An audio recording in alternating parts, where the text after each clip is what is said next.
চীনের তিব্বতের পশ্চিমাঞ্চলীয় হিমালয়ের মানস সরোবর থেকে উৎপত্তি ইয়ালুং জাংবো নদ, যেটি ভারতে এসে ব্রহ্মপুত্র এবং বাংলাদেশে প্রবেশ করে যমুনা নদী নামে পরিচিতি পেয়েছে। আবার সেই যমুনা নদীর সাথে পদ্মা মিলে মেঘনা নদীতে পরিণত হয়েছে।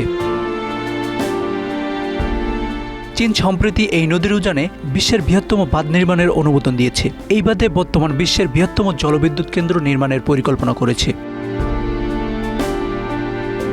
চীনের এই সিদ্ধান্তের ফলে উৎকণ্ঠা তৈরি হয়েছে এই নদের উজানে থাকা ভারত এবং বাংলাদেশের জনগণের মধ্যে। কেননা এই বাঁধ নির্মিত হলে শুকনো মৌসুমে পানির প্রবাহ কমে যেতে পারে এবং বর্ষায় হঠাৎ পানি ছেড়ে দিলে ভয়াবহ বন্যা দেখা দিতে পারে বলে মনে করছেন বিশেষজ্ঞরা। চীন নতুন এই প্রকল্প থেকে প্রায় ৬০ গিগাওয়াট বিদ্যুৎ উৎপাদনের পরিকল্পনা নিয়েছে। পুরো ভিডিওটি দেখতে কমেন্টসে পিন করা লিঙ্কে ক্লিক করুন।